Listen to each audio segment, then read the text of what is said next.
Conservative media done right. You're listening to the SHR Media Network.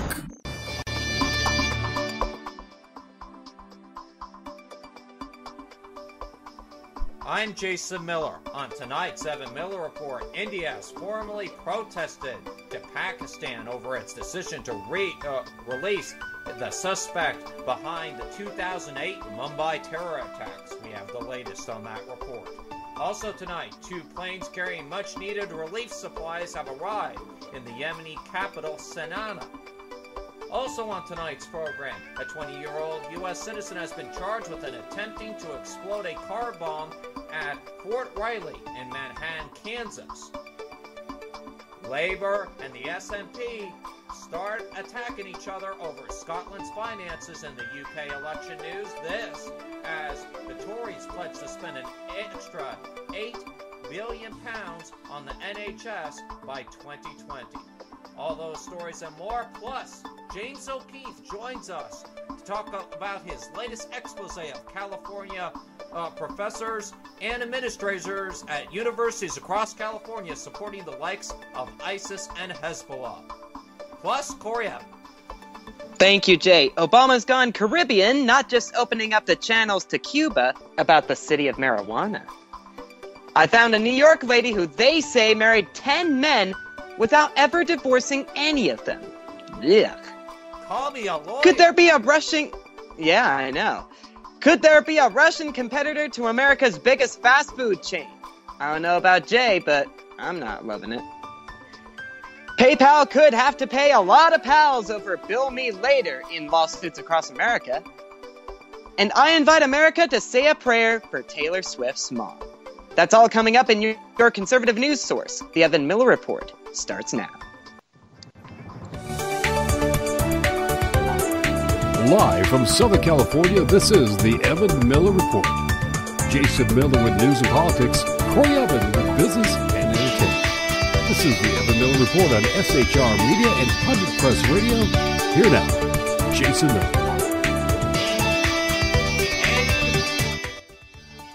And a very good evening on this Friday, April the 10th, 2015. I'm Jason Miller along with Corey Evan this evening. Corey Evan, of course, will have the latest on the president's trip over to Cuba and whether they will mend relations with those beautiful Cubans. Oh, boy. But I won't marry any of them. Ooh, let's not do that. All right, folks, we've got a lot to get to, including James O'Keefe coming up at 8:15 Eastern, 5:15 Pacific, right here on the Evan Miller Report. So stay tuned. Keep that radio dial on Pundit Press Media and SHR Media for the latest from James O'Keefe on his latest expose on California professors and administrators supporting the likes of ISIS and Hamas. But first, we start off in India tonight, where India has formally protested to the country of Pakistan over its decision to release on bail the suspected mastermind of the 2008 Mumbai terror attacks. India's ambassador in Islamabad met Pakistan's foreign secretary to register strong concerns at the release of Zakir Laviv, a government official in Delhi. The U.S. and France have also voiced concern. Pakistan hit back, blaming India for what it called an inordinate delay in extending cooperation over the case. Of course, Zakir Laviv was released from jail in Rawalpindi on Friday morning. He had been granted bail in December but was kept in detention under public order legislation.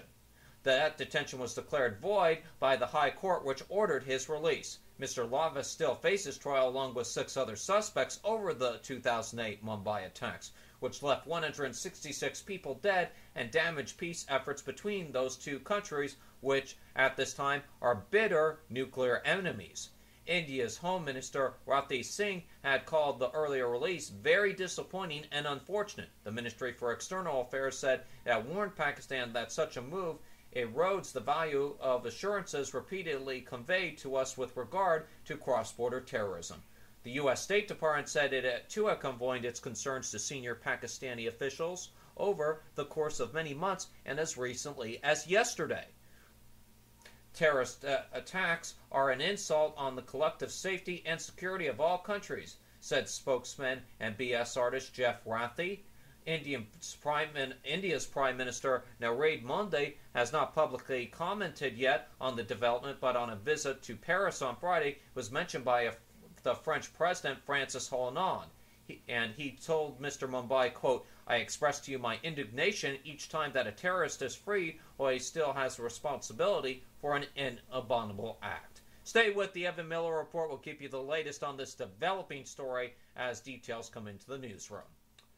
Over to Yemen now, where 2 planes carrying much-needed relief supplies have arrived in the Yemeni capital, Sana'a.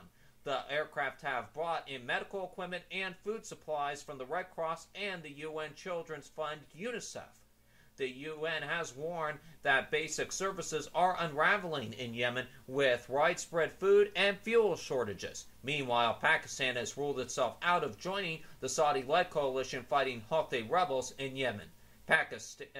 Pakistan's parliament voted against joining its ally Saudi Arabia, saying its resolution that it should maintain neutrality in Yemen.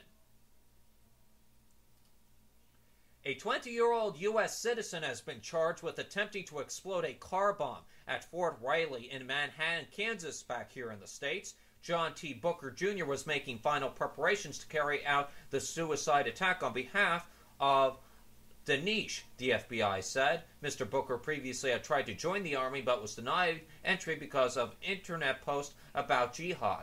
Authorities say the U.S. personnel were never in any danger. He is the latest American to be arrested for attempted support of Daesh. 2 Chicago men were arrested in late March for attempting to provide material support to the organization, and earlier this month 2 women in New York City were arrested on suspicion of planning to use a weapon of mass destruction.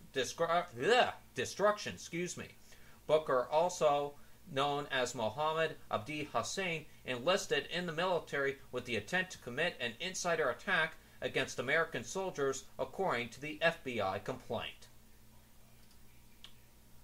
All right, over to UK politics now, where the UK elections have less than 30 days to go, and the Labour Party has claimed that a vote for the Scottish National Party is a vote for austerity north of the border, as Ed Miliband warned of a $7.6 billion black hole in Nicola Sturgeon's spending plans, which would deliver a devastating blow to the working people. And as the ITV News is, Carl Devon reports the battle's just getting started between Scotland and the UK when it comes down to these elections. Here is his report. Labour hastily wheeled its big guns into Edinburgh today. 5 steps to the left. They think the SNP have just made a mistake in admitting they want control of all Scotland's tax and spending immediately. Labour say that will leave Scotland with a £7.6 billion hole in its finances. Today I challenge Nicola Sturgeon and the SNP to say how they will fill this £7.6 billion gap. Which services will be cut, which taxes will be raised, and what cuts will it mean for pensioners in Scotland? Recent nationwide polls have been looking a bit better for Ed Miliband, but not here. Labour did have 41 out of Scotland's 59 seats, the SNP 6. But the latest poll shows the SNP surge continuing and potentially delivering them 55 seats, leaving Labour with just 2. And the SNP leader claims the black hole in the finances is just a Labour smear. This is desperation on the part of the Labour Party. Instead of putting forward a positive case of their own, they're resorting to the same fears and smears that they used during the referendum. Nicola Sturgeon has been high-fiving and selfie-taking her way around Scotland in a way the other party leaders have been reluctant to do. Why aren't we seeing you out on the streets of Scotland putting that argument to voters yourself? Well, I'm going to be going around later on and meeting voters. Absolutely, I'm going to be doing that, and I'm going to be doing that throughout this campaign, Carl. Mr Miliband did meet voters later on, Labour voters. His team are minimising the risk of hostile encounters. So we looked for our own voters in marginal Stirling. What do they think of the debt argument? I'm not actually 100% convinced I believe any of them. I think they really don't know. They're making educated guesses. You can make these figures say what you want them to say. The difficulty for Labour here is that the independence referendum was only last year, and many voters think they've heard all these arguments before. And that was the ITV Carl Denon reporting on the latest brawl between the Labour Party and the Scottish National Party.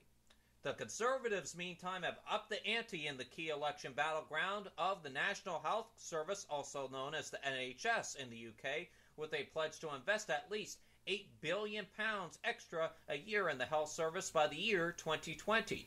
Prime Minister David Cameron said the additional funding will mean over 75s will be guaranteed same-day access to GPs, and patients will be able to see doctors out of regular office hours. The investment is part of Mr. Cameron's commitment to provide a full range of NHS services 7 days a week. But both Labour and the Liberal Democrats have attacked the announcement as an unfunded spending commitment. Mr. Cameron said he would protect the amazing health service by funding in full the 5-year reform plan put forward by the NHS chief Simon Stevens after he called for help in filing a $30 billion finance gap by 2020. Mr. Stevens said about $22 billion could be met through internal savings, but demanded an extra $8 billion from the government. And that's the latest on the UK election news. Now I'll send it over to Corey Evan, and Corey Evan has a story with President Obama involving the city of marijuana. Tell us more. Yes, Jay. U.S. President Obama had been on the verdant Caribbean island of Jamaica less than 24 hours and had already visited Bob Marley's former home before he was asked by a dreadlocked Rastafarian about legalization of marijuana. In a Kingston Town Hall event, participant Miguel Williams, sporting a Rasta for Life wristband, asked the U.S. Commander-in-Chief if he would become Ganja's champion. And for that story, we go to Yahoo News. Yes, greetings, Mr. President. How are you? More life and blessings on you and your family. What's your name? My name is Miguel Williams, but you can call I Stepper. Stepper? Yeah, man. That is quite sufficient. Yeah, man. My question has to do and surrounds U.S. policy as it regards the legalization, the decriminalization of marijuana. How did I anticipate this question? Man. Yeah, man. And yeah, man. How did I guess this question? Yes, and Mr. President, it really comes on the foreground of we face economic challenges with the IMF, etc. And we find realistically that the hemp industry, the marijuana industry, provides a highly feasible alternative to rise up out of poverty. So I'm wanting to understand and to understand how U.S. is visioning, how would you see Jamaica pushing forward on a decriminalization, legalization emphasis on the hemp industry? Give thanks. Legalizing marijuana, whether it's medical marijuana or recreational use. There are 2 states in the United States that have embarked on an experiment to decriminalize or legalize marijuana. Right now, that is not federal policy, and I do not foresee anytime soon Congress changing the law at a national basis. But I do think that if there are states that show that they are not suddenly a magnet for additional crime, that they have a strong enough public health infrastructure.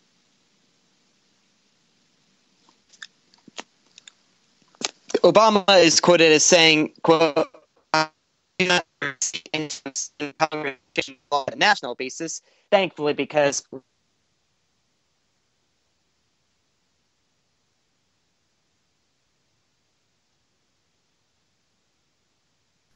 And it looks like we lost Corey Evan there for the particular moment. We hope to get him back there in the moment. To wrap up that story, President Obama wrapped that by saying that Congress is not going to be passing, reversing itself anytime soon on current federal law making marijuana illegal. All right, folks, it's just approaching 8:15 Eastern. James O'Keefe in just a minute. On Thursday, James O'Keefe and Project Veritas released a new video revealing support for ISIS, Hamas, and Hezbollah. by professors, administrators, and students on college campuses around California. And we're going to go ahead and play a little preview of his video tonight that he released yesterday.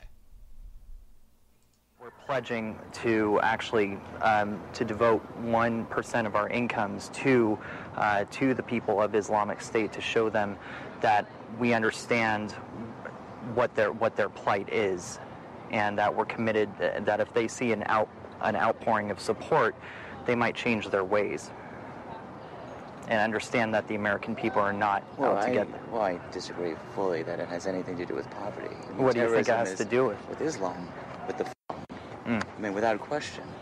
You know, why aren't there Christian fundamentalist bombers in Palestine? There's lots of, you know, Christian Palestinians. Why aren't there Christian Palestinians? I think it has to do with the...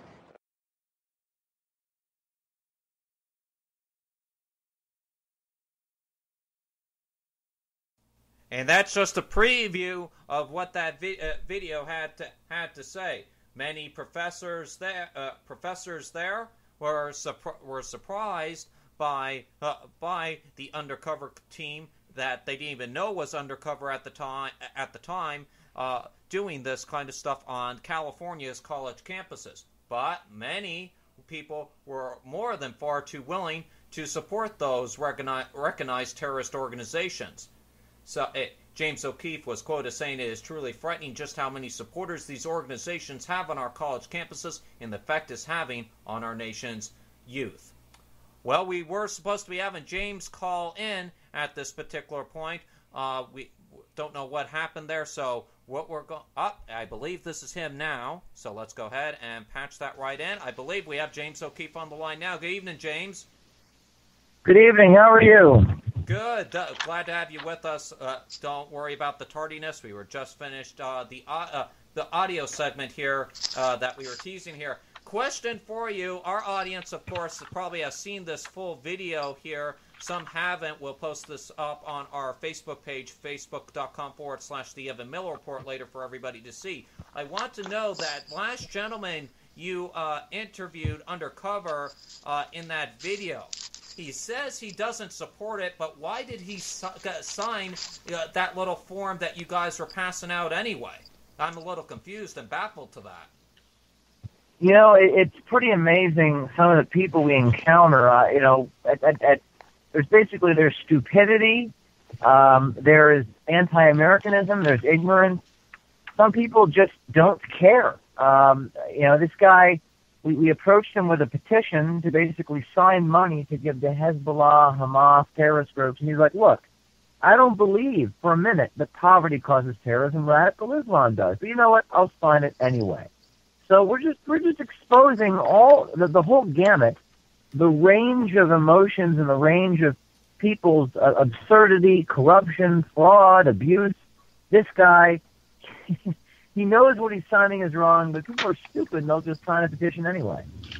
It shows it's a real piece of work. Some of these people, and I live here in the state of California. I've seen nutty professors here in the state of California. I watched that whole video, James. There were some professors I saw their facial expressions. Some of them were smart enough to say, "Okay, who is this kid? This kid's crazy. What he's trying to do." Yet there's others who are saying, "Oh, yeah, we'd be glad to support this. We believe fully that these people are being impoverished and these people are being discriminated against, yet they're terrorists." Yeah, I wanted to contrast the people who obviously wouldn't sign it, told us why they wouldn't sign it, with the people that did, just so that you can contrast. Yeah, maybe this is an unconscionable thing to do. Maybe this is something that people shouldn't sign. So contrasting the two of those together, I think, gives a good indication of just how crazy some of these people are. And you know what? This is in the state of California. In the state of California, as you know, James, I've lived here all my life. The place, it gets loonier every year, and it doesn't matter what university you go to here in the state. Pretty much all universities have a pretty far left-leaning liberal support of the likes of Hamas. And now, as you have revealed, ISIS and Hezbollah as well. Yeah, I mean, we've shown time and time again at Cornell, at University in New York. We've shown at Barry University in Florida that university administrators are willing and ready to start an ISIS group to assist it and send aid overseas. And in Florida, you know, the recent video that we released, where the student, by the way, has been suspended for exposing this. They attacked the messenger, who's exposed something worth being exposed: the stupidity, the ignorance, and the anti-Americanism of the staff. You know, it really shows the soul of these university administrators, who they are and what they're willing to do. And we're just getting started. Well, you mentioned Barry University, and of course that was a big story that you revealed out last week. And you mentioned the person who helped you within that, your star communications student Laura, and we're not revealing the last name due to security reasons and for her safety, obviously. But explain to us here, James, what the university did after they found out. Because she was a star student, she even got an award for her expose of this, yet they suspended her anyway. Well, basically, Barry University retaliated against Laura. The staff sent her a letter and basically placed her on suspension without giving her just reason. It's a violation of the university's code of conduct to suspend the student. But the university suspended her. The reason why they suspended her is because they said that she created a hostile work environment. A hostile work environment for the professors and staff. They made them feel uncomfortable. And this dean of students at Barry University had a hearing this week where she was basically crying, saying that Laura, people have sent videos of ISIS to the dean after Laura did what she did, exposing that the university would endorse an ISIS club. And somehow that's Laura's fault. Laura's a messenger. Laura's showing and reporting on what is happening at our university. She should not be suspended for that. She should be given an accolade. And in fact, Laura was given an award last week, the day that she released the story. She's a 4.0 GPA student. And it's attacking the messenger. So we fired a law firm for Laura, and we're fighting back at the university. And we're going to try to get her reinstated. Otherwise, the university has got some big trouble. They're going to be subject to a lawsuit. And how much harm can this do to Laura? Because obviously, I want to be clear to our audience. Laura volunteered out of her own will to do this. She volunteered to help you, obviously, to help you with this. And now, because she helped you with this, now her whole academic record is at stake. And she may have a permanent record where she cannot get a job in the media in the future because she has this black mark on her record. Well, she already has a job. She's an employee for Project Veritas. I've given her, and she's accepted a full-time job. But and by the way, she's a very courageous and brave soul. If people were able to talk to her and know her, they would know that she signed up for this. In fact, it was her idea to go after the ISIS angle. So she's an incredible young woman who has put herself on the line because that's what she wants to do in her life. She wants to report on big stories. She's got a big heart, and it's not meant for everyone what she did. And so she's not a victim in that sense. But in the sense of the university suspending her, it's wrong. It's unconscionable. And we're going to be fighting back with everything we have. Now, James, I don't know. I talked to your media representative last week, and he was not open to having her come on the air. Would she be willing to come on the air, tell her story? Because obviously, a lot of people want to hear it from her, from Laura's own lips, her story of what has happened and how she personally feels about this. Because obviously, you said she chose to do the ISIS angle on her own. Would she be willing to come on the Evan Miller Report to explain her story and ask the university personally, hey, what did I do wrong here? I did you guys a favor. Why are you doing this to me?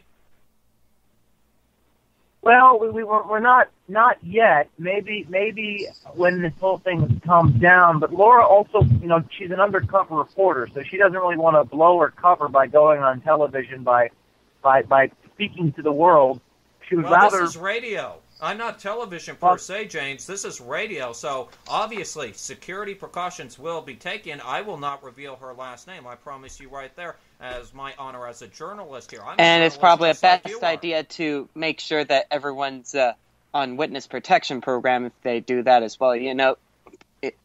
Put the microphone on a voice changing software thing. Well, I don't think we need to do that. We've already heard Laura's voice there, Corey. But we have. Okay. Yeah, obviously, James, this would be on radio, and we will take the utmost precautions for Laura if she'd be willing to come on the air and tell her story. And we love to get her side of this. If you guys are willing to do that for us, and we'd give her as much time as she needs. Let me get back to you on that. We can't make any decisions on the air right here, but we'll it's something we're considering, and Laura is considering. She's right in the middle of a huge fight with the university. The lawyers are going back and forth, so I don't think she wants to speak on the matter publicly yet, but it might be something we decide next week. Well, if you please, James, keep us informed, and if she does decide to want to speak, please give me a call. You do have my personal number, and please give me a call, and we would love to have her on the air, and please keep us updated on this. Now, anything more coming out in regards to this story here that you're doing here in California? Anything more we can look forward to? Well, Project Veritas we do have more content in California on the universities. We're going to be releasing that soon. I don't want to get into the details, obviously, but right now we're focused. I think we're going to continue to focus on Laura for the next few days, and on Monday there might be another development, but stay tuned to ProjectVeritas.com as always, and there's always going to be another video around the corner. All right, James. Thanks so much. Great job on that. And send Laura our best, and anything that you need from us, you let us know, and we'll try to help you out. Thank you, sir, so much. All right. That's James O'Keefe, ladies and gentlemen, the head of Project Veritas. Just released new video on California universities' support for ISIS, Hamas, and Hezbollah. We also talked to him about Barry University and the suspension of their undercover reporter going by the name of Laura. I'm Jason Miller. You're listening to the Evan Miller Report, and we'll be right back after these messages.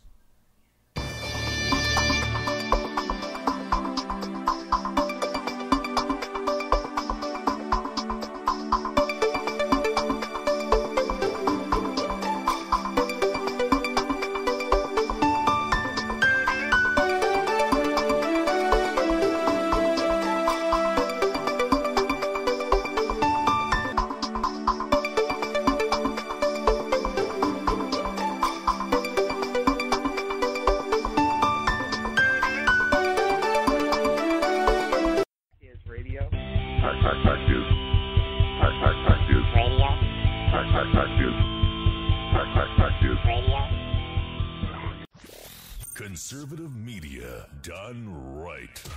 You're listening to the SHR Media Network. How you doing? John Grant here. When I'm not slaving over a hot microphone on the 405radio.com Saturdays at 10 a.m. Eastern, I check out Sean and Clint here at Sackheads Radio. We all appreciate the best political bloggers, writers, and commentators. We either get them on our shows or we make fun of them, as it should be. So check us out live Saturdays at 10 a.m. Eastern or forever on the podcasts on the 405radio.com. This is Tammy Jackson, inviting you to join me on the Tammy Jackson Show every Tuesday night at 7 p.m. Pacific on the 405radio.com. Put down that remote and tune into the show that covers politics, guns and the Second Amendment, religious liberties, sanctity of life, the military, and more. I host newsworthy guests and work hard to be a conservative radio show that's not like all the others. So save Tuesday nights at 7 p.m. Pacific for me, Tammy Jackson, on the 405media.com.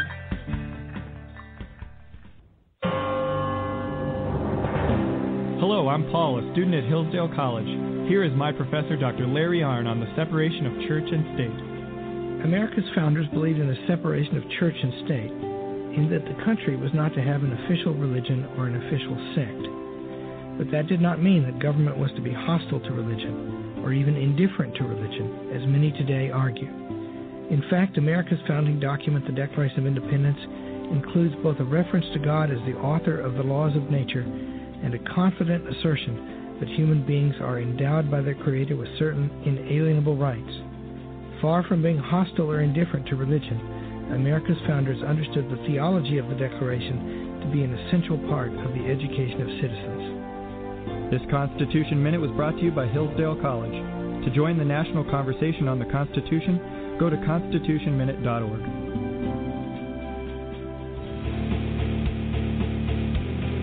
Hi, this is Rooster from Outcry Radio. Catch me here on Blog Talk Radio every Saturday night at 11 p.m. Eastern Standard Time, or follow my blog. Now, back. At St. Jude Children's Research Hospital, our discoveries have helped drive the childhood cancer survival rate from 20% to 80%. And we share our research all across America. I'm 80% sure I'll spoil my kids. I'm 80% sure I'll break boys' hearts. I'm 80% sure we're chick magnets. 80%? I'll take those odds. Give thanks for the healthy kids in your life and give to those who are not. Go to stjude.org or shop wherever you see the St. Jude logo. Conservative media done right. You're listening to the SHR Media Network.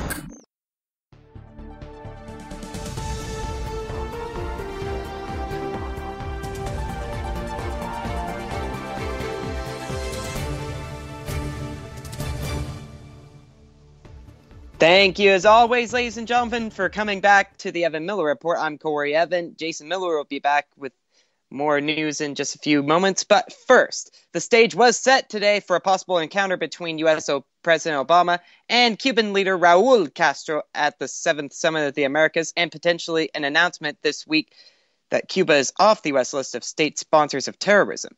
As a prelude, the two leaders spoke on the phone Wednesday before Obama left Washington for Jamaica, which we talked about earlier.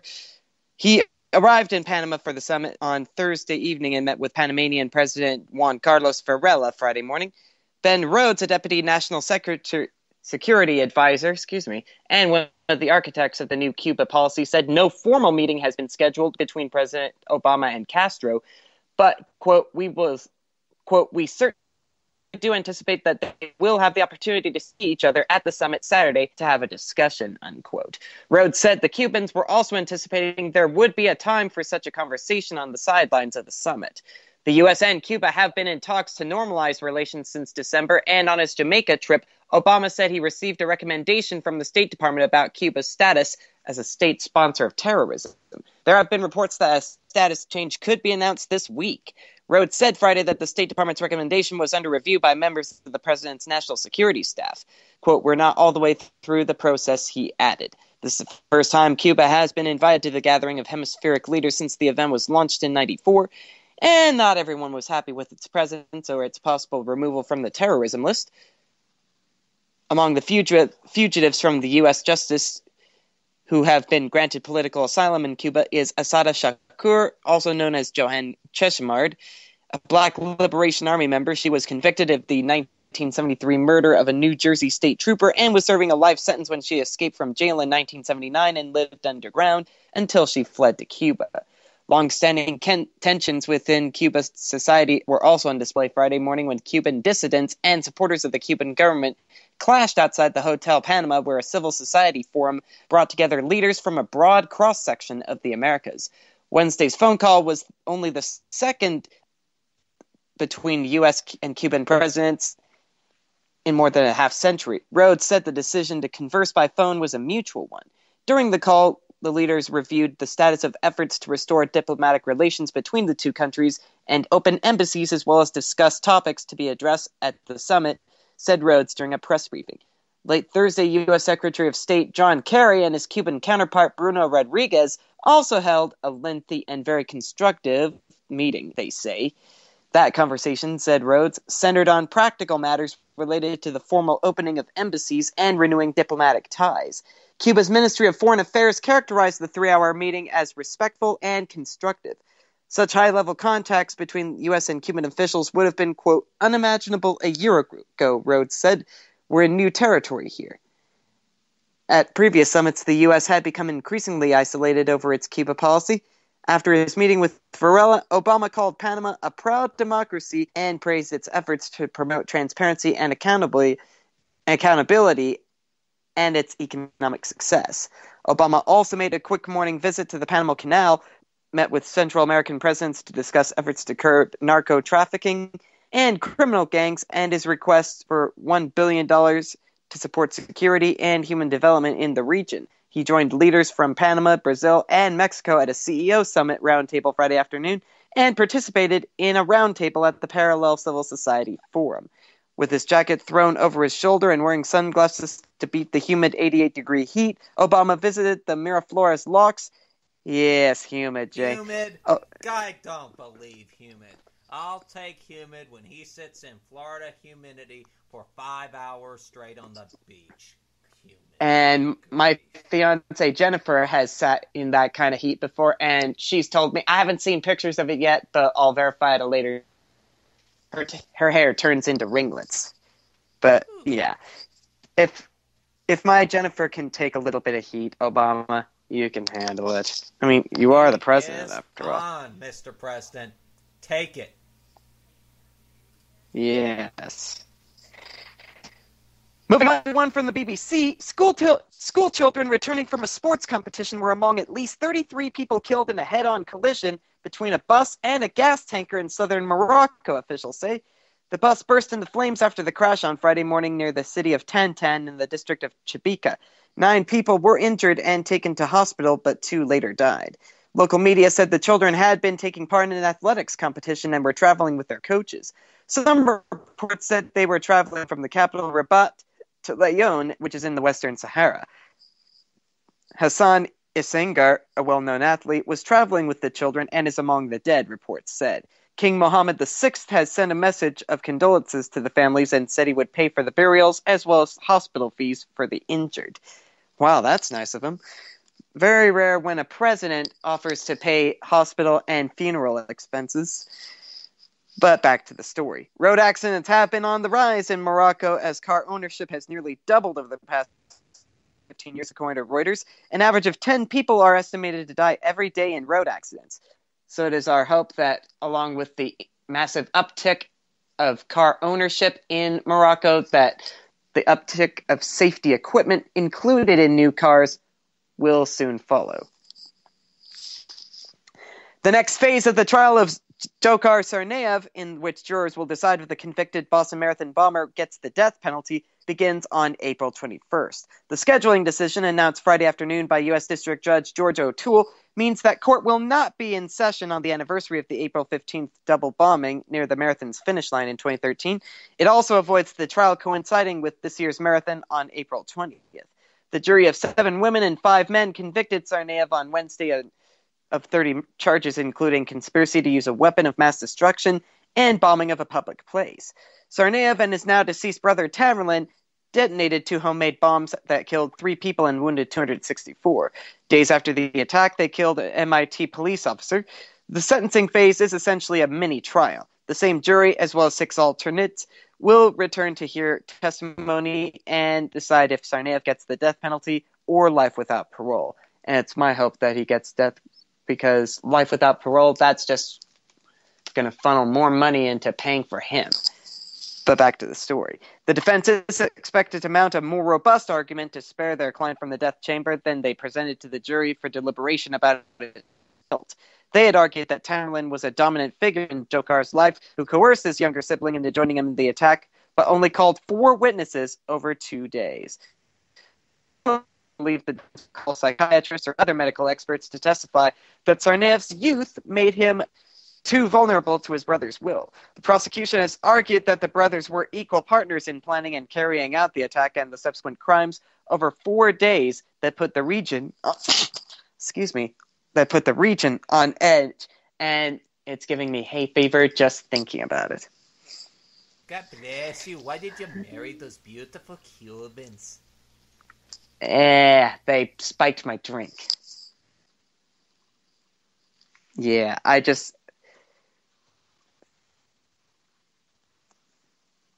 well. The search for missing Virginia College student Angelica Hadsell has reached a grim end, according to the New York Daily News. Human remains found behind an abandoned home have been identified as the Longwood University freshman who had been missing since last month, police announced Friday. The tragic news comes one day after a search by authorities in waist-high grass near the North Carolina border recovered the remains. They were more than 50 miles away.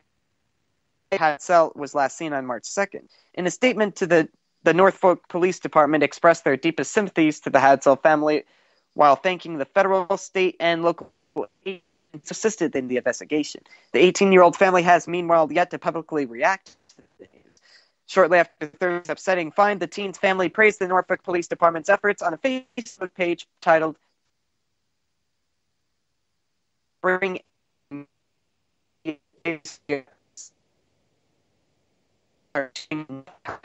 March 2nd. Had disappeared family from Norfolk. And the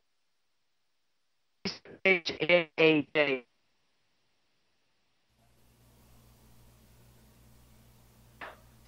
Okay, looks like we're having a couple issues with Corey Evans' audio at this time. So I will go ahead and take it from here, Corey, while we get you reset up there with your audio, please. I do apologize, ladies and gentlemen. Occasionally, sometimes these issues do happen here. All right, folks, going to move on to some D.C. news right now. And here she comes again. Hillary Clinton is due to announce her intention to seek the nomination to run for president this Sunday. The former U.S. Secretary of State is expected to make the announcement through video and social media, according to a party official today. Following the announcement, she will travel to the key voting states of Iowa, New Hampshire, and New Hampshire, a source who is close to the Clinton said. She is expected to make her intention to run known on Sunday, not known whether it will be Sunday morning or Sunday afternoon. Of course, we'll keep you apprised on that. That is, if you want to. And keep an eye on our affiliate, thepunditpress.com, for more on this developing story.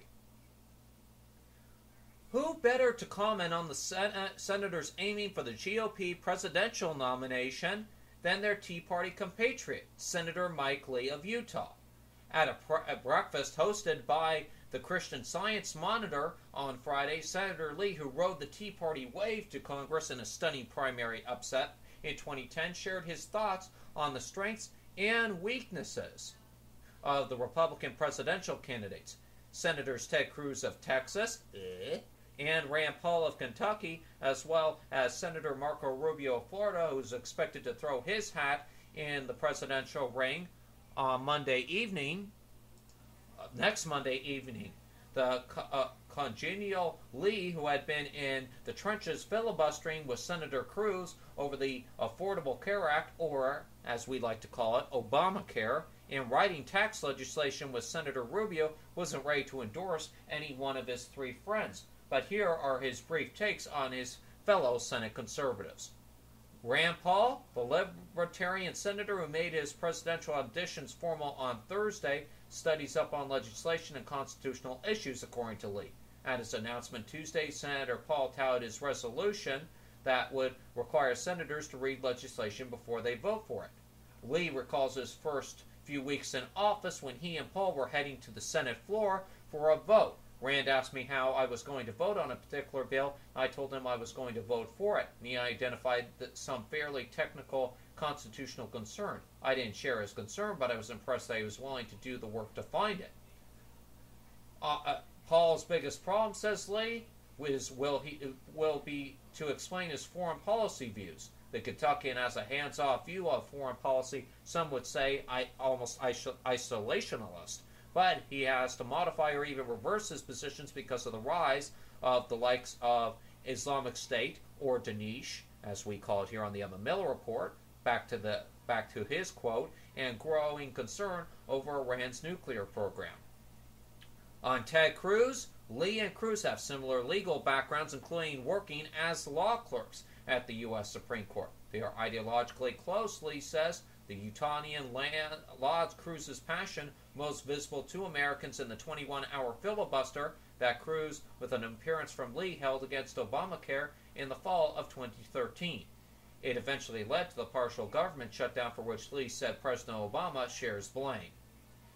Lee said of Cruz, "I like his passion, I like his dedication to conservative principles, and his willingness to fight, even when it's hard," Lee says of his friend, but some of those characteristics have also been described as Achilles' heel for the Texan, Lee points out.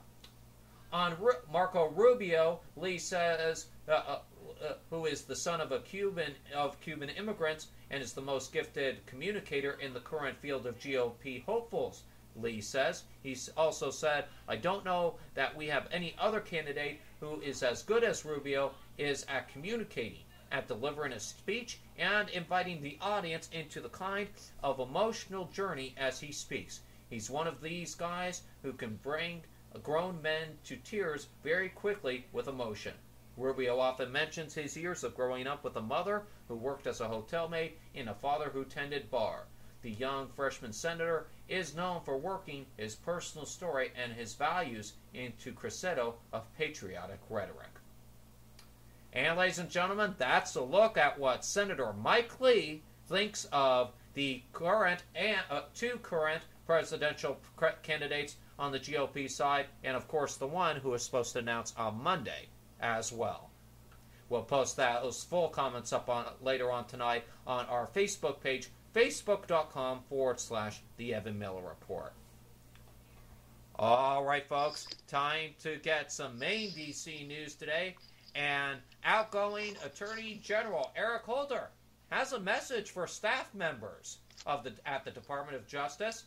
He says, quote, "I want to reiterate to all department personnel," or let me go ahead, ladies and gentlemen, and say, let me be clear, including attorneys and law enforcement officers, that they are prohibited from soliciting, procuring, or accepting commercial sex.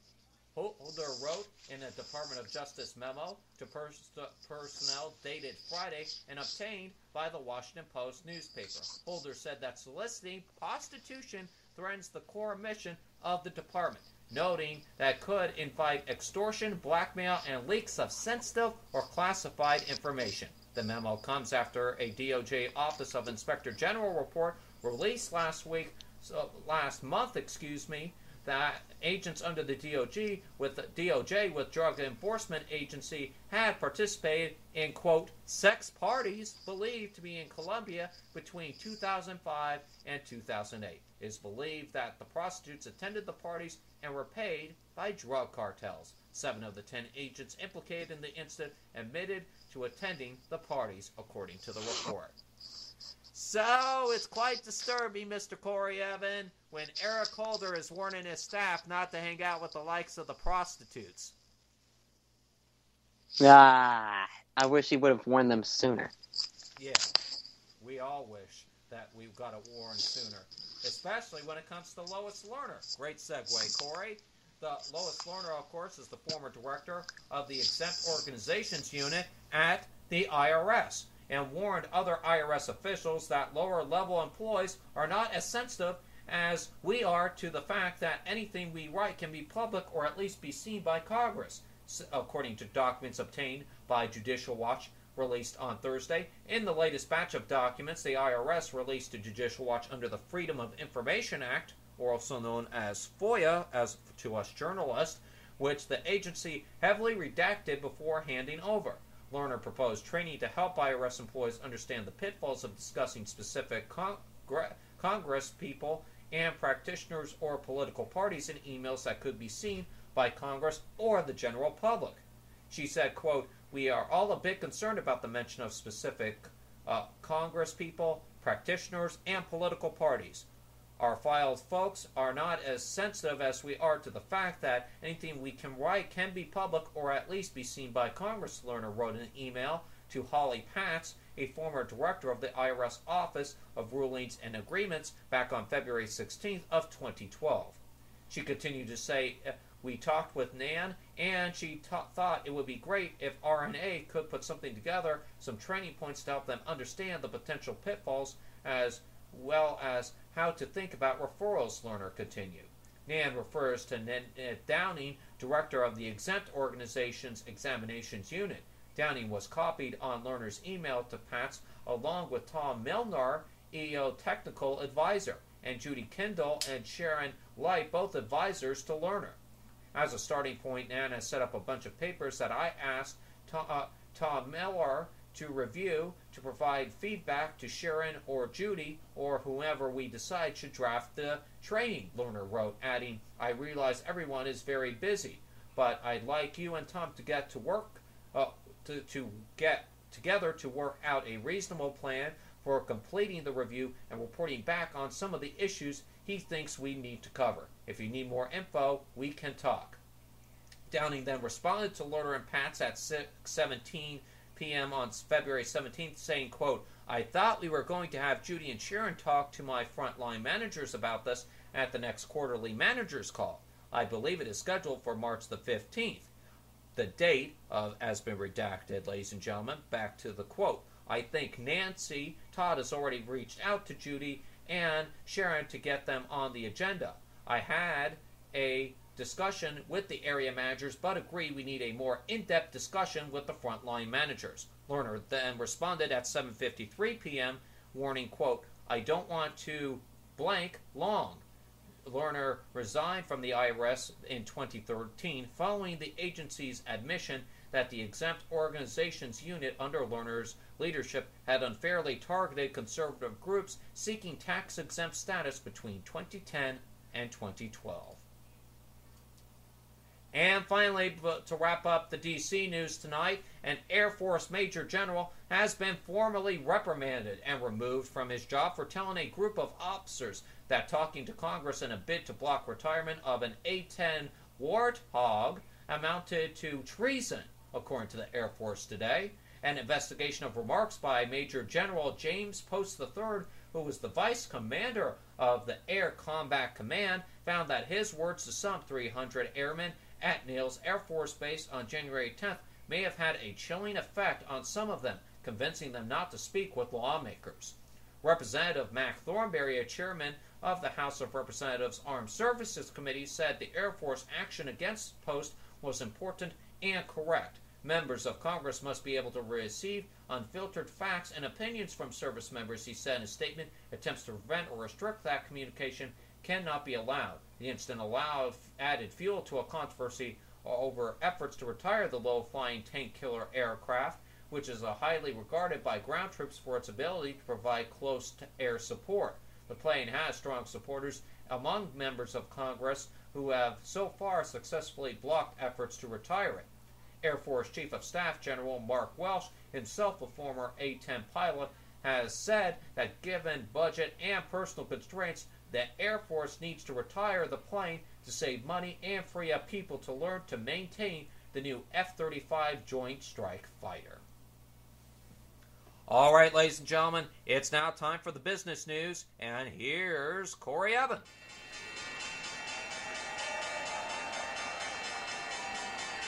I thank you as always, Jay. The Dow was up 98 points at 18,057. The Nasdaq up 21 at 49.95, and the S&P up 10 at 2102. It seems this week is one of those weeks where you gain a little here and there, or as I like to call it, slow and steady wins this race. U.S. stocks ended a strong week with a broad rally on Friday as investors lauded GE's decision to divest most of its high-risk capital business and repurchase up to $50 billion of its shares. All 10 primary S&P 500 sectors ended up on the day, but the S&P Industrials Index, driven by gains in GE shares, was by far the best performer and rose 1.5%. General Electric rose 10.8% to 28.51, hitting its highest level since September 2008 after it said there was potential to return more than $90 billion to investors through 2018. Private equity giant Blackstone Group is supersizing its vast real estate empire, announcing several deals Friday that could push its property and mortgage holdings near the $100 billion mark. The world's largest alternative asset manager, which already managed $81 billion in real estate assets, partnered with Wells Fargo to buy most assets of GE Capital Real Estate in a transaction valued at roughly $23 billion. The deal, covering both GE Capital Real Estate and loans, marks the largest real estate transaction since the national recession. Included is the $3.3 billion purchase of GE U.S. equity assets by Blackstone's latest flagship global real estate fund known as BREP VIII. The assets primarily consist of office properties in Southern California, Seattle, and Chicago, as well as the roughly $2 billion acquisition of GE European assets, an office, logistics, and retail portfolio by BREP Europe IV. And there's also items in Mexico, Canada, the UK, and Germany. Wells Fargo is providing the financing for the transaction. Separately, Blackstone agreed to a $2 billion all-cash acquisition of Excel Trust, a San Diego-based real estate investment trust that primarily targets shopping centers and grocery store-anchored investments. So there you are, Jay. San Diego's affected by this deal as well. So hopefully a cash injection will start to rejuvenate more of the economy in America's finest city. We can only hope, and maybe it'll bring those grocery prices down, because they are high. Yeah, in San Diego, I imagine they would be. And speaking of high prices, two famous Russian film directors are paying a high price. The brothers Andrei Konchalovsky and Nikita Mikhalkov say they will follow in the footsteps of many Hollywood celebrities by opening up their own chain of restaurants. But there's a twist. The pro-Kremlin brothers say they aren't doing it as a hobby or to diversify their interests. Rather, they're trying to raise patriotic awareness about the dangers of Western fast food and drive popular chains like McDonald's out of the Russian market. And, in the spirit of the times, they're asking their friend Vladimir Putin to invest about $18 million in the project. The brothers themselves would put up about 30%. Up our old Russian checkbook, huh? Want a little I know, right? From the Soviet Union. Trying to force our business out of their business, yeah. Oh, nice. The Moscow Daily Kommersant reported the story Friday, publishing excerpts of a letter by the two directors to Mr. Putin. It stresses the social and political nature, quote-unquote, of the venture, which would be a chain of healthy fast food eateries and coffee shops starting in Moscow and Kaluga to be named Eating at Home. Experts say that hits... It sounds like to me, Corey Evan, those two have been watching a little too much of the Michelle Obama channel on Russian television. To parody RT. Or as I like to call it, Obama Today, or OT. Because she's doing overtime to socialize the world. What else you got? And to sum that story up, in what also rings a patriotic bell, they explicitly target McDonald's, the hugely popular fast food chain that has 440 locations across the country. The U.S.-owned but totally Russian-run McDonald's has been a near-perpetual red flag for Russian nationalists. Last year, almost half of the chain's outlets were shut down by health inspectors amid an intense campaign against it waged by nationalist politicians. The new patriotic chain, though stately funded, would apparently be a largely family affair. And the family's already got a line of food products conveniently named Eat at Home, so obviously they've been very creative with the name. And we will keep an eye on this story and see just how far the chain gets, if it does. Right, that's your business report today. And we've got an extended half hour coming up after this break. And in Lawsuits Across America, I'm talking 3 big business suits in our special Friday special Lawsuits Across America. And in entertainment, Harvey Weinstein is getting off scot-free in groping charges. What else you got for us, Jay? Thank you very much, Corey. We also have on the program tonight, parents in the UK of a dying boy grant his final wish of seeing them getting married.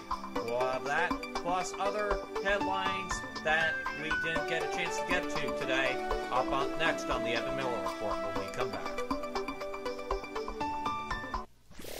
Conservative media done right.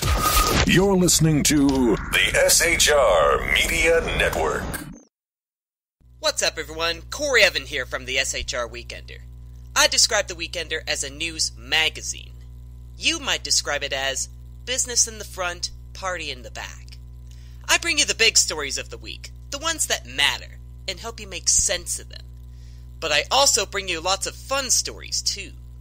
That's because I know you've got weekend plans. Besides, I love doing features.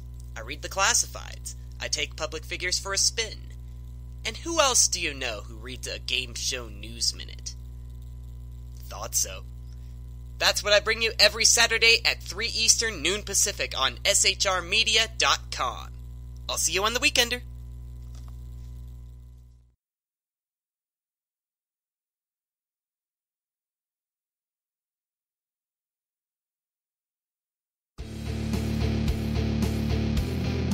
Hi, this is Rooster from Outcry Radio. Catch me here on Blog Talk Radio every Saturday night at 11 p.m. Eastern Standard Time. Or follow my blog at conservativeoutcry.net. Now, back to the Sackheads. St. Jude is leading the way childhood cancer is treated and defeated in communities across America. And no family receives a bill from St. Jude, not for treatment, travel, housing, or food. So parents at St. Jude can focus on what matters most, helping their child live. Give thanks. Give thanks. Give thanks for the healthy kids in your life and give to those who are not. Go to stjude.org or shop wherever you see the St. Jude logo.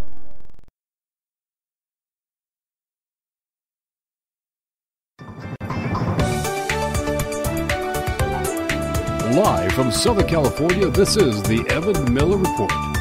Jason Miller with news and politics, Corey Evan with business and entertainment. This is the Evan Miller Report on SHR Media and Public Press Radio. Here now, Jason Miller.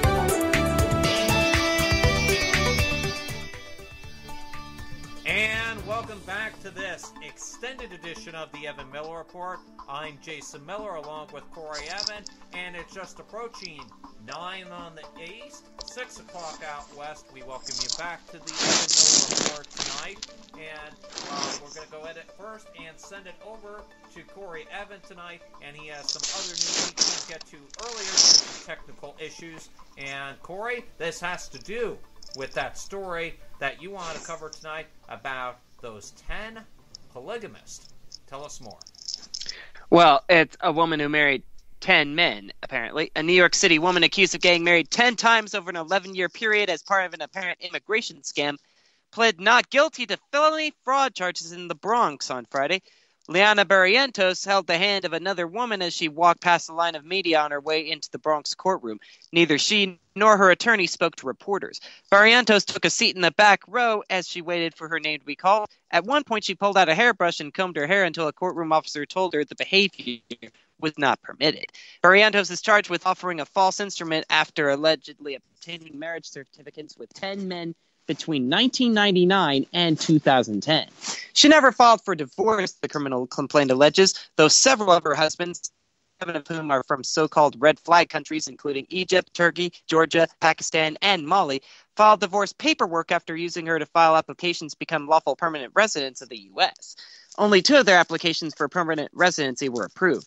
One of the husbands, whose application was rejected, was deported to his home country of Pakistan in 2006 after a joint terrorism task force investigation found he made threatening statements toward the U.S. Barrientos is allegedly currently married to 4 men, husbands she acquired in 2001, 2002, 2006, and 2010. At one time, she married to as many as 8 men, authorities allege. She was arrested after applying for a 10th marriage in the Bronx in 2010. The complaint alleges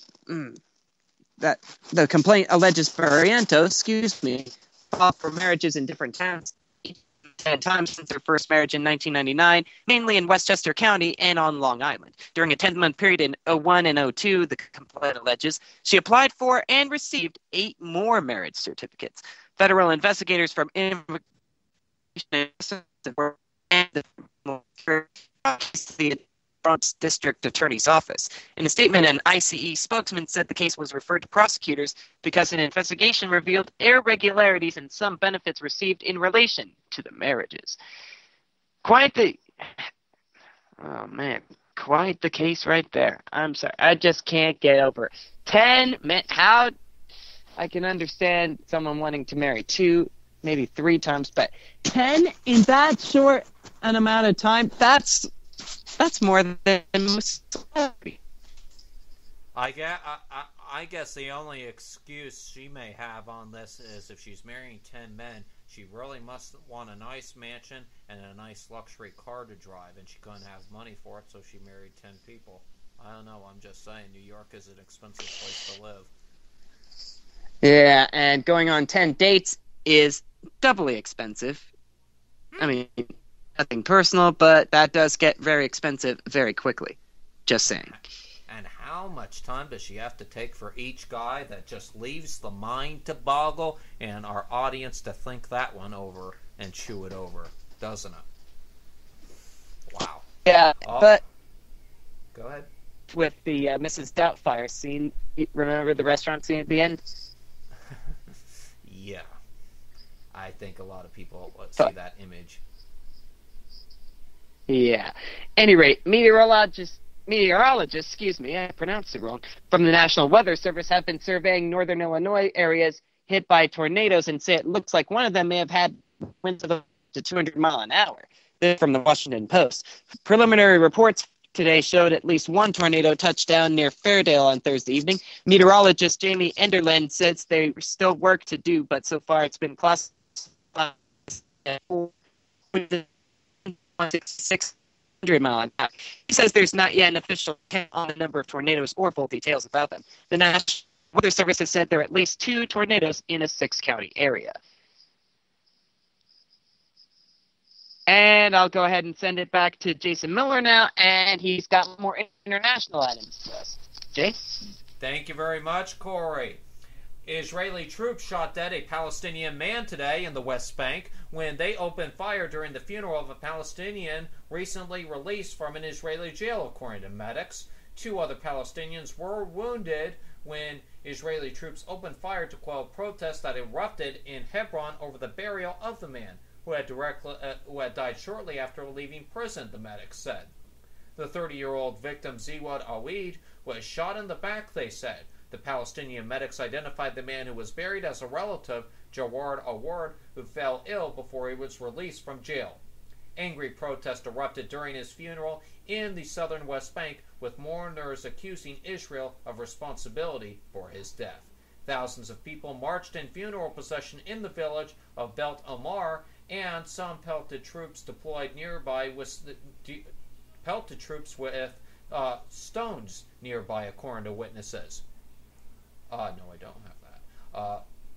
Sorry about that, ladies and gentlemen. Israeli soldiers retaliate by firing gas and rubber bullets before resorting to live rounds, the witnesses added. The head of a Palestinian Authority body in charge of prisoner affairs, Isa Al-Khawari, issued a statement alleging Jafar Haward had died of medical negligence at the hands of Israeli prison authorities.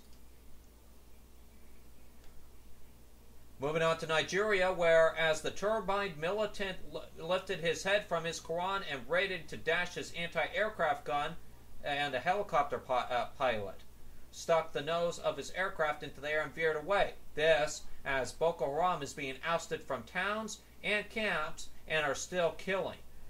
It was a chilling reminder that Boko Haram extremists are still in northeast Nigeria with all sorts of weapons, even as Nigeria's military officials boast they have ousted them from all major towns and forest camps. Each day brings new reports of atrocities, with mass graves being discovered in towns seized back from when the militants who had tried to set up an Islamic caliphate across a great swath of northwest Nigeria. Just this week, survivors described how the insurgents arrived in a village saying they had come to preach Islam. When villagers gathered in front of the mosque, the extremists opened fire when some ran into the mosque. The militants set it ablaze, burning alive some of their victims. Okay, moving on, if I can on my side, please. And I don't believe... Oh, there it is. Thank you very much. Okay, you heard Corey Evan mentioning earlier about Russia in the business report. There's new controversial laws being designed to leave Ukraine's Soviet past behind, stoke tension in the war-divided country. Today prompted an angry reaction from Russia, which called the ban on communist-era symbols totalitarian. Kiev used truly totalitarian methods, attacking freedom of the press, opinion, or conscience, the Russian Foreign Ministry said in a statement today, also accusing Ukraine of, quote, rewriting history. Ukraine's parliament voted yesterday to ban communist-era and Nazi symbols in what supporters said was a bid to break with the country's tragic World War II past and Moscow's domination through most of the 20th century. The measure, which was enacted quickly with little debate, exacerbating tensions with pro-Moscow rebel forces who have seized control of a swath of territory in Ukraine's east. And I'm going to go ahead and send it over to Corey Evan now. And Corey has more on the Fort Hood victims getting compensation. Corey?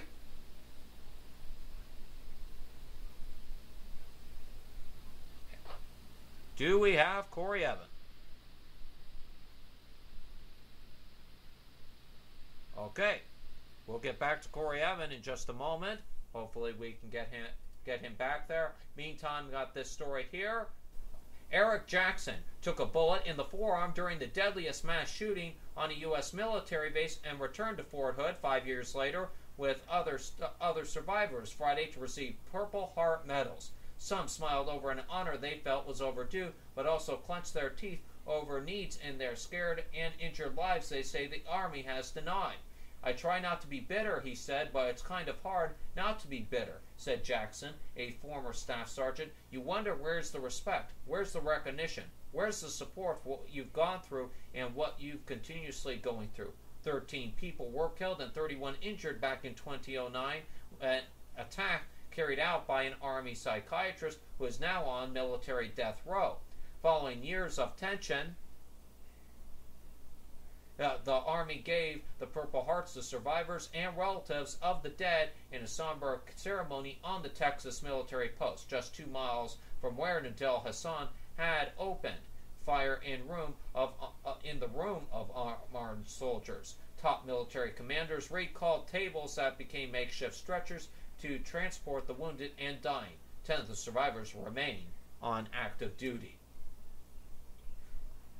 It is our sincere hope that in some way this will help heal the wounds you have suffered, said Army Lieutenant General Sean McFarland. All right, and I'm going to go ahead and send it over to Corey Evan in relation to this story, to the Fort Hood soldiers remembering that attack back in 2009. Corey Evan has more on the compensation that they are supposed to get. Corey, take it away. Yeah, in the 2015 defense budget, also referred to as the National Defense Authorization Act, Congress included language making all the Fort Hood victims eligible for the Purple Heart, establishing by law that the attack was inspired by a foreign terrorist group, not workplace violence, as the Department of Defense labeled it. Nonetheless, an Army Physical Evaluation Board found that Manning's injuries do not fall within the provision allowing benefits for those who have been injured in combat. Manning said because of the board's determination, he'll lose $800 a month plus back pay. He believes the other Fort Hood victims will likely experience the same. Manning can still request of Texas, who sponsored the last hearing to review the board's decision. Senator Ted Cruz from the Purple Heart for the Fort Hood victims said, quote, "For 5 years, the Obama Defense Department has unreasonably characterized that terrorist attack as workplace violence. It makes no sense," unquote. And even though we're not entirely fans of Mr. Ted Cruz because he still hasn't responded to the allegations that Jay has going, it's still worth noting that it's still worth saying that at least someone's speaking out against how Obama's administration has characterized this attack. Anyway, an Army spokesman told Fox... And I don't demean Mr. Cruz. Don't demean Mr. Cruz for what he's doing for those people of those Fort Hood shootings. So good for him on that. But he still does have to answer that question about Common Core, and that's his journalist's opinion. Back to you, sir. Right. An Army spokesman told Fox News regarding Manning's case that all recipients of the Purple Heart Medal under Section 571 of the NDAA 2015 will receive the benefits to which they are legally entitled. In the case at issue, no final decision has been rendered, and the soldier will have a full opportunity to present evidence at the formal hearing. And I've got one from the from the Arizona State University Rampage. Oh, no, wait, that's not the right one. That's another story that I have going. This one is from 7online.com. Sorry, I almost read into one that I'm saving tomorrow's SHR Weekender, our spring break tomorrow at 3 Eastern, noon Pacific. But this is the one that I want to cover from ABC 7, ABC News, I'll say. A New Jersey school district has suspended a teacher for having her third grade class write get well letters to a sick inmate convicted of killing a Philadelphia policeman. Orange School Superintendent Ronald Lee said in a statement Friday that school administrators vehemently deny any knowledge of Marilyn Zuniga's assignment. Lee says preliminary inquiries found that Zuniga, who teaches at the Forest Street School, didn't seek approval, nor were parents notified. The letters were delivered to Mumia Abu Jamal, in prison for the 1981 murder of white Philadelphia officer Daniel Faulkner. His family said he was hospitalized last month to be treated for complications from diabetes. A supporter, Johanna Fernandez, says Abu Jamal was released from the hospital on April 1st and was returned to the prison. She says she brought him the letters.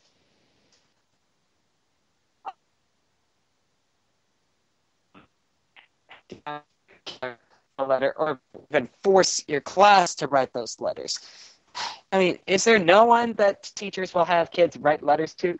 I mean, who knows? That could lead more criminals to them, but I digress, ladies and gentlemen.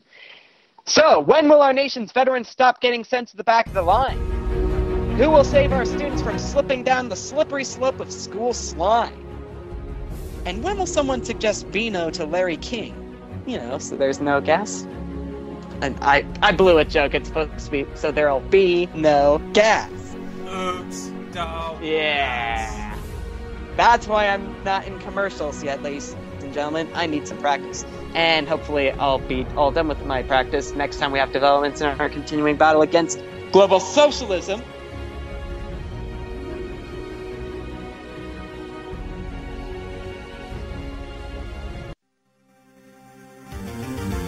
And now it's time for lawsuits across America.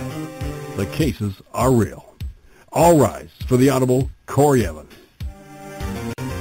Thank you. As always, ladies and gentlemen, please be seated and come to order. Lawsuits across America for this Friday are now in session. First item on the docket, eBay Incorporated's payments division, PayPal, may face a lawsuit from the U.S. Consumer Financial Protection Bureau over some of the unit's lending practices. The agency began requesting info from eBay and its subsidiaries in August 2013 regarding PayPal credit products that let users buy items without immediately paying for them, including Bill Me Later, the company disclosed in a regulatory filing Thursday.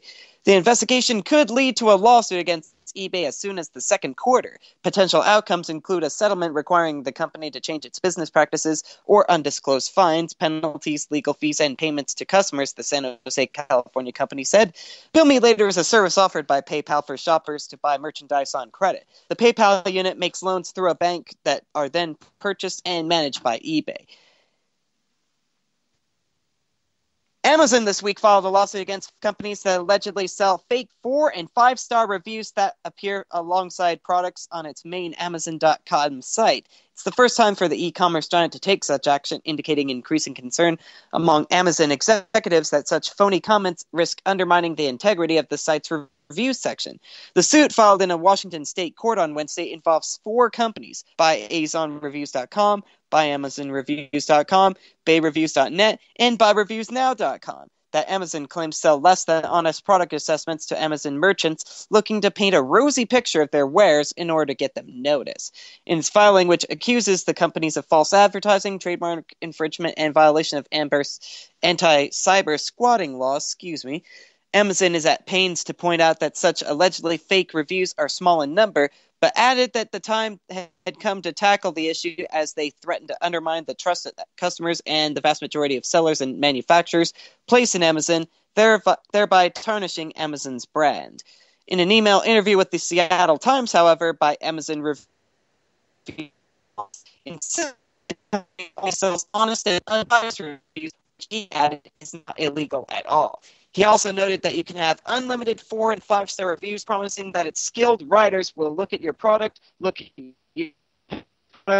Right, state-of-the-art reviews, so be sure to. They are a hugely important element, with many shoppers making sure to scan opinions before deciding whether to hand their hard-earned money over. Yeah. While Amazon has its own mechanisms in place to try and catch fake reviews, the fact that it's decided for the first time to involve the court suggests it's becoming a growing problem for the company, which is not good, ladies and gentlemen. But I think Corey speaking I don't know about French. Oui. And if you're asking me, for anyone to be able to buy or sell reviews is not only inappropriate, it is also just a plain wrong. This is wrong indeed, sir, as we speak French on a Friday evening.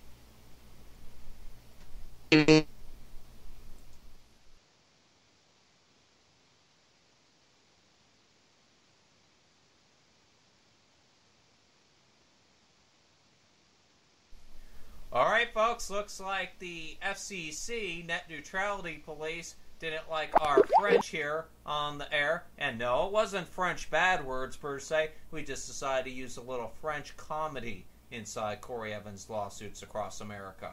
So we do apologize about those technical glitches. Hopefully we get Corey Evans back here in just a moment. I'm hoping we can get him back. We apologize, ladies and gentlemen. Sometimes the satellites out here in California have a little bit of difficulty, especially with the way the weather has been pushing through the past week. But according to at least what the weather forecast said today here in the state of California, it's all clear. So don't know what's going on with that. So hopefully we got Corey Evans back here in the next couple of moments here on the program. A quite interesting lawsuit there, to say the least. And while we wait for Corey Evans to come back, let's hopefully we get him back here in the next couple moments. Looks like we're having a difficulty getting him back, so we may not get him. I got a story here out of the UK. The parents of a terminally ill 5-year-old has been granted his dying wish by his parents getting married at his hospital bedside just days before he died. Corey Edwards from Teignmouth in Devon in the UK was diagnosed with a congenital heart defect, aged just 7 months old. He had been through 8 open heart operations and a range of other treatments. Corey had mentioned marriage to his parents, Craig, 28, and Gemna, 21, a number of times, as their wedding plans had been put on hold due to his ill health. So when they were given the heartbreaking news that he only had a short time left to live, they decided to bite the bullet. Within 48 hours, thanks to a heroic effort from the family and friends and the hospital staff, they managed to tie the knot. Just 5 days later, on Wednesday evening, Corey then passed away. Their nuptials made history as they became the first couple to wed at Bristol Children's Hospital, but they had to get special permission from the Archbishop of Canterbury. The law allows couples to get married in the hospital if one of them is seriously ill, but the Archbishop is allowed to bend the rules for pastoral reasons if he sees fit. Speaking before his son's death, council worker Mr. Edwards said it had been a wonderful day after hearing that doctors did not expect Corey to be able to go home. He said, Craig Edwards said, quote, and he is the groom, he asked quite a few times why we are not married, so we thought we would make it a special day and cheer him up a bit. It turned into reality. Really amazing day. Corey was so proud. He looked very handsome. I think he really enjoyed it, which was the main thing. Getting married is usually the bride and groom's special day, which it was, but it's more Corey's special day because he is such a special boy. It was nice to share our special day with the people who have helped us enjoy Corey's short life. It has got to the point where there isn't more they can do now, which is obviously very hard. Instead of being at his bedside crying the whole time, at least that one day we had a real special day. We know he was happy that day. Corey was the ring bearer for the occasion, which was presided over by the hospital chaplain, Reverend Stephen Oram, while his younger sisters, Isabel 2 and 6-month-old Caitlin, were also able to attend as well. The newlyweds then spent their wedding night at their son's side. Reverend Oram said it was an emotional occasion for him, saying, quote, It was very emotional, and it was emotional for many reasons. The family and the ward knew how special this was for them, and it was fulfilling the wish of a dying child. It was also emotional because we knew the outcome for poor Corey is going to be good, a good outcome, and everyone was just aware of the specialness of the day for Mr. and Mrs. Edwards and Corey. So that story, ladies and gentlemen, I don't often get emotional about these stories, but my goodness, that one brings tears to my eyes, ladies and gentlemen. We're going to go ahead and post that story up on our Facebook page, facebook.com/The Evan Miller Report. Not every day you hear a family going through something like this, doing something like that, and thinking of the positive. So just amazing, to say the least. All right, ladies and gentlemen, I'm still seeing if we can get Corey Evan back. Hopefully we can get him back to do the entertainment report. Let's try that one more time here and see what we can do in getting him back on the air, at least for entertainment, before we wrap up tonight's program. And I don't often do this, but we're going to go ahead and patch it in live here and see if we can get him live on the air. And ring-a-dingy 1 and ring-a-dingy 2, as the exceptional conservative would say if he was on tonight in this situation. So we apologize, ladies and gentlemen, for these technical issues. Hopefully we get Corey Evan back up in our studios in Los Angeles. And we're still awaiting to see if we can get him. Still ringing on our end, ladies and gentlemen. Technology is sometimes not the most perfect thing, I've realized, and I've learned not to depend on technology. Sometimes the good old traditional ways are the best ways. I still use a pencil now and then, not only a computer. And still waiting. Let's see. Ring-a-dingy. Nope. Looks like we're going to have an issue with him tonight. So I do apologize, ladies and gentlemen. So what we will do is I will have Corey Evan post all his entertainment stories up on our Facebook page, facebook.com/The Evan Miller Report, and we do apologize about those technical glitches. Meantime, ladies and gentlemen, we're going to go ahead and get the national weather forecast for you, and for that, ladies and gentlemen, we're going to go over to the BBC Met office this evening, and we have Jay Wynn standing by for us, and he has the weather for the rest of the nation tonight. Parts of the United States of late. We'll take a look at the satellite sequence, which shows some very angry-looking cloud drifting its way from west to east. There have been some tornadoes, but the tornadic activity dies down. Still some rain to be had across the Carolinas, more particularly down to Georgia, Alabama, northern parts of Florida. A lot of cloud for some of these Gulf states. In fact, in Texas, potential for some heavy rain, particularly in the south, towards the Houston area, could well see some pretty heavy downpours. Behind our main band of rain, though, some cooler, fresher air and light winds as well, so it should be a pretty decent day on Saturday at the Masters in Augusta. Further north and west, well, there's a weather front coming to the western side of Canada.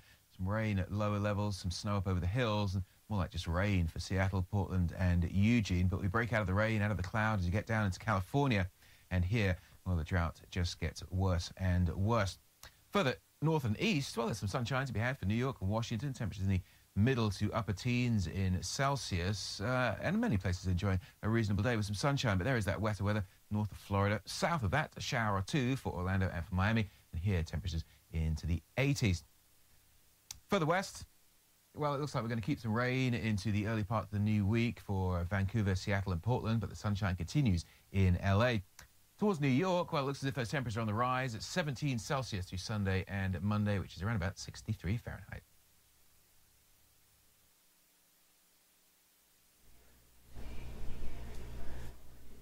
Thank you very much. That's Jay Wynn from the BBC Met office doing the weather. And ladies and gentlemen, we have a miracle. I think we got Corey Evan back and got him back just in time to do the entertainment news. Corey, go ahead and take it away. Yes, and I've got a actual cell phone call going, so I'll be as brief as I can. And hopefully this time it won't drop. And Skype, if you're listening to this, you fix that dropping thing, or I will come up there and fix it for you. Amidst all the good things that are currently happening to Taylor Swift right now, the 25-year-old Billboard chart topper revealed a very shocking and saddening news on her Tumblr blog. The style singer posted on Tumblr that her mom, Andrea Finlay, has been diagnosed with cancer. This event surely took a big emotional blow, not only to Taylor's family, but to her fans as well. All her fans are devastated with the news, especially because they all know how much Andrea loves her kids, and that she has always been there for Taylor through hard times and good times. In fact, Andrea never failed to show Taylor how much she supports her in her career. Andrea's been accompanying Taylor in almost all of her tours and music engagements ever since the start. Being well known for wanting to keep her family matters private, Taylor explains why she decided to share this intimate news with the public. Quote, "She wanted you to know because your parents may be too busy juggling everything they've got going to go to the doctor, and maybe you reminding them to go get checked for cancer could possibly lead to an early diagnosis and an easier battle," she went on to say, "or peace of mind in knowing that they're healthy and there's nothing to worry about. She wanted you to know why she may not be at as many shows this tour. She's got an important battle to fight." The result of the checkup came as a really big shock to them because Taylor said that there were no signs or symptoms prior to that checkup. Taylor revealed that it was actually her and her brother's idea that their mother visits the doctor for a checkup. They asked this of her as her Christmas gift to her and her brother off. It was in that checkup that the cancer was discovered. Taylor didn't give further details on her mom's condition, as Taylor stated that, quote, "I'd like to keep the details of her condition and treatment plans private." Not a bad idea, Miss Swift, and I thank you very much for letting us know about that. And hopefully your mom will soon be on the path to recovery. So, ladies and gentlemen, make sure you say your prayers for her mother. Opening up at the box office, The Longest Ride with Scott Eastwood and Brittany Robertson, Danny Collins with Al Pacino and Annette Bening, and Ex Machina with Alicia Vikander and Oscar Isaac. And just a note, ladies and gentlemen, tomorrow from 11 to 7 at your local 7-Eleven in the U.S., it's Bring Your Own Cup Day. Any size cup that fits within a 10-inch display that they've got set up at their 7-Eleven stores, you can fill her up for just $1.49. I'm going to take advantage of that. How about you, Jay? I don't know. Haven't decided yet. I got to see which 7-Eleven is the closest to me. But sounds good, Corey. Nothing like spreading the word when something is free. Yeah. Well, $1.49, but well, that's not too bad. $1.49. That's not too bad. True, and you get a lot more if you manage to put it in a baseball cap. Or baseball helmet, I guess it is, the hard plastic one, if they fit through the display. But get creative, ladies and gentlemen. You know, a lot of people will. Certainly will. All right, before we let Corey Evan go tonight, he has what's coming up on tomorrow's SHR Weekend News. Yes, in addition to covering this week's big events, including the guilty verdict of our Boston Bomber, I also have this weekend the spring break edition, as in what some folks did that was better for their spring break than the average party spring break. All that and more, plus your game show newsman and tip of the week coming up in the SHR Weekender tomorrow, 3 Eastern, noon Pacific, right here on SHR Media. Jake, take it away. Thank you. Also available on Pundit Press Radio as well. Look forward to that, Corey. And before we conclude tonight, we have a special announcement here for the network I'd like to share tonight. Dan Butcher, as you know, airs news and commentary here on SHR. Now, some of you have noticed that he hasn't been on air for the past week or so. Well, Dan is back working as a producer and co-host with the Southern Sense radio program that airs on Tuesday and Friday evenings here on the Tuesday and Fridays afternoons here on the SHR Media Network. But he has decided, along with Sean Lewis, our CEO of the SHR Media Network, to start a new Sunday evening roundtable discussion program. This would be a radio version of what you would call the Sunday morning talk shows. So starting this Sunday at 6 Eastern, 3 Pacific time here on the SHR Media Network. That's my time slot. You were saying there for a moment there. It's been a long week, ladies and gentlemen. So starting this weekend at 6 Eastern, this Sunday at 6 Eastern, 3 Pacific, right here on SHR Media and Pundit Press Radio, News and Commentary with Dan Butcher will be on each weekend on Sundays for a 2-hour of news and commentary segment. He'll have guests and a roundtable to review the week's news stories, whether it be international, national news stories, and of course certain guests occasionally, as always. So we look forward to that, and we wish Dan Butcher the best of luck as he starts off this program starting this Sunday. And on that note, ladies and gentlemen, that is the Evan Miller Report for this Friday, April the 10th, 2015. We thank you so much for being with us tonight, and we wish you a great weekend. I will see you on the News and Commentary show, as I will be a guest on Sunday, once again, 6 Eastern, 3 Pacific, right here on the SHR Media Network. For all of us here at SHR Media, we wish you a great weekend. Visit us at facebook.com/The Evan Miller Report or tweet us at EM Radio Report. And don't forget to tune in to the SHR Weekend News with Corey Evan, 3 Eastern, 12 Pacific, tomorrow. Have a great night, everybody.